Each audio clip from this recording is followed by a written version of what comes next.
मित्र नमस्कार। आज मेरे साथ ये सब सज्जन हैं, महाराजगंज ज़िले से आए हैं, नेपाल बॉर्डर के रहने वाले हैं और यूट्यूब में कोई जीवामृत का वीडियो देखा कि डीएपी की बहुत क्राइसिस रही इस साल इनके इधर इलाके में, ब्लैक में भी मिली और नहीं भी मिली।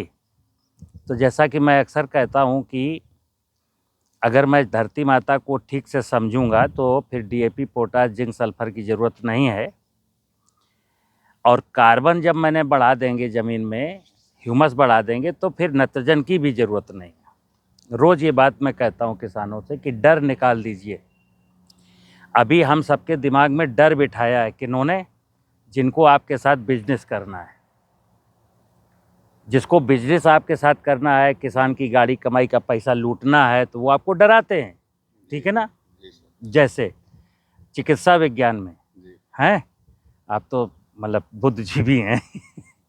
बहुत सारे चिकित्सा विज्ञान का क्या खेल है मित्र कि मरीज का मर्ज बहुत छोटा है, उसको साले को बढ़ा के बताओ ताकि फिर मरीज से हम लाख 2 लाख वसूल सके। यही हाल खेती में है कि खेती में उल्टा चलो। अरे यूरिया डीएपी नहीं डालेंगे तो क्या पैदा होगा, अरे पेस्टिसाइड नहीं डालेंगे तो कीड़ा खा जाएगा। मैं किसानों से कहता हूं कि आज देश में 22 लाख करोड़ की कृषि उपज में 12 लाख करोड़ का फर्टिलाइज़र और पेस्टिसाइड है। और अगर हम सब लोगों ने मिल करके इसको नहीं रोका, नहीं समझा, तो आने वाली पीढ़ियां हमको गाली देंगी। रिजल्ट तो अभी आ रहे हैं कि 16 साल, 18 साल, 22 साल की उम्र में युवा खिलाड़ी जिम में हार्ट अटैक हो गया, मर गया, गिर गया। अभी वक्त और तेजी के साथ बदलेगा, क्योंकि हमारा जो भोजन है, खेती करते हैं भोजन के लिए, और रोटी होनी चाहिए साफ़ सुथरी, पानी साफ़ सुथरा, हवा साफ़ सुथरी। आज केमिकल फार्मिंग में ना रोटी साफ़ सुथरी है, ना पानी साफ़ सुथरा है, ना हवा साफ़ सुथरी है।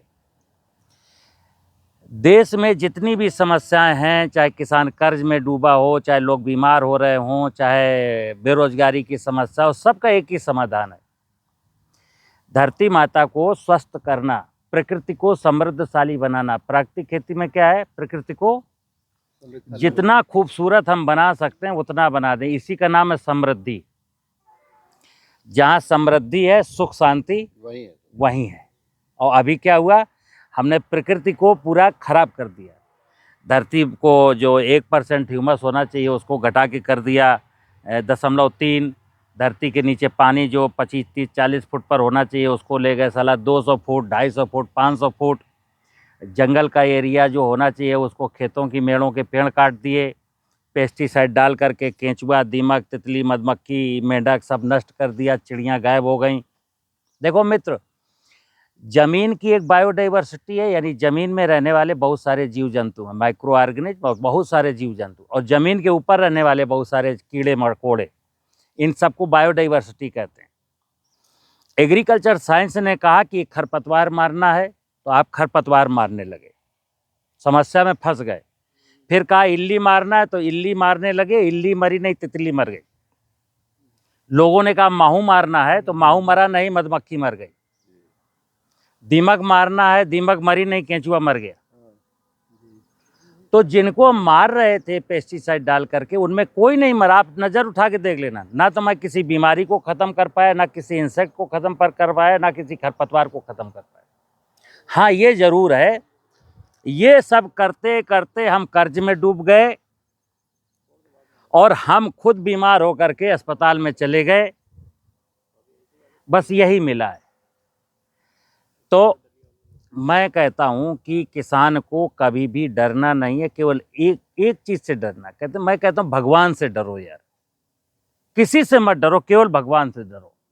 और जब भगवान शब्द आएगा तो भगवान का पहला अक्षर है भूमि।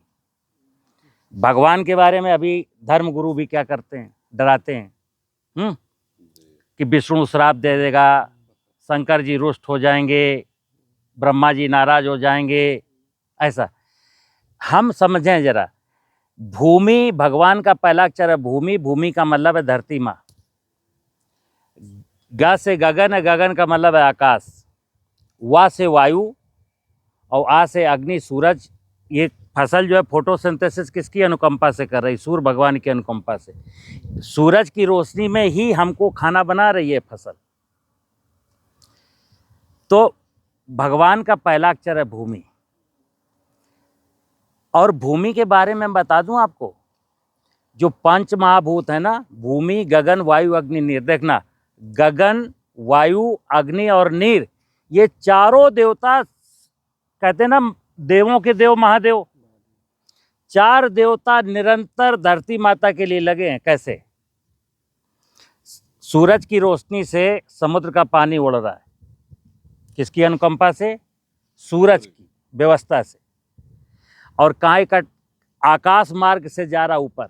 बादल कहाँ है? सब समुद्र में। बादलों को कहा गया है ब्रह्मा जी का कमंडल। जून के बाद ब्रह्मा जी पूरे शिव का जलाभिषेक करते हैं। पूरी धरती का ब्रह्मा जी जलाभिषेक करेंगे, लेकिन ब्रह्मा जी का कमंडल कहाँ है? अभी समुद्र में। तो ब्रह्मा जी का कमंडल झांसी तक, महाराजगंज तक कैसे आएगा? वायु देवता से। यानी कि ये इस धरती पर जीव जगत की माया निरंतर खूबसूरत बनी रहे, किसी को कोई तकलीफ ना हो, इसलिए चारों देवता पानी लाते हैं। और जब पानी लाते हैं तभी वनस्पतियां होती हैं। कहते हैं रहीमन बिरवा खेत में सींचे ते कुम्हलाए रहे भरोसे राम के पत्थर पर हरियाए। या एक और कहावत है कि पानी बिन सब सून। पानी नहीं होगा तो वनस्पतियां कैसे होंगी? तो मैं एक ही चीज़ कहता हूं दोस्त, जमीन में कार्बन की मात्रा 1% कर दो। जब 1% कार्बन की मात्रा होगी तो मैं बता दूं, 100% विश्वास दिलाता हूं कि यूरिया, डीएपी, जिंक, सल्फर का इतिहास भूल जाइए। जमीन में जंगल की मिट्टी के जीवाणु हैं तो किसी फसल में कोई बीमारी नहीं लगेगी, भूल जाइए कोई बीमारी होती। और अगर खेत की मेड़ों पर वृक्ष हैं और चिड़ियां रहती हैं तो कोई कीड़ा नहीं लगेगा। अब जो उपज कृषि की प्राप्त होगी उसमें टेस्ट वैल्यू बहुत जबरदस्त होगी, उसकी पौष्टिकता 100% होगी। किसान कर्ज से मुक्ति पा जाएगा और खाने वाला मर्ज से मुक्ति पा जाएगा। ठीक है ना? तो किसान भाइयों, मुझे आप लोग जिससे आए हो तो मैं आपको बता दूं, किसी कोई प्रश्न हो तो पूछो।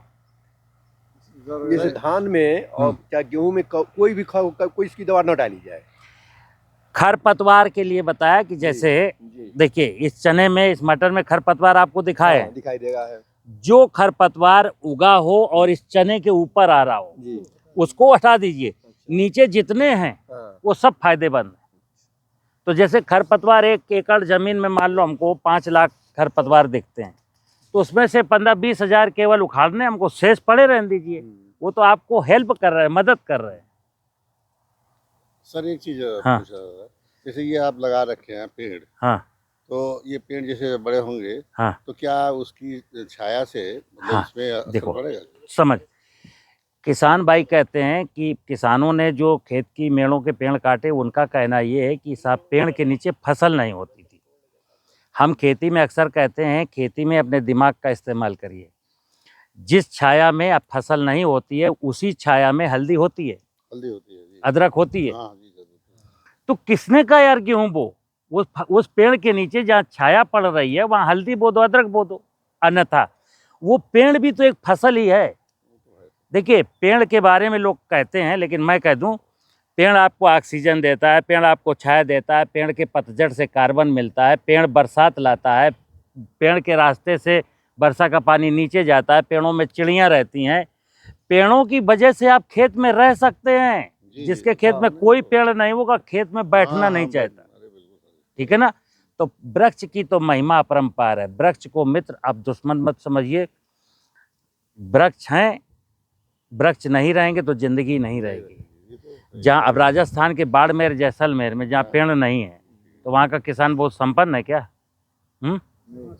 तो ये दिमाग से निकाल दिए कि पेड़ हमारी संपन्नता में बात है। मैंने कहा समृद्धि।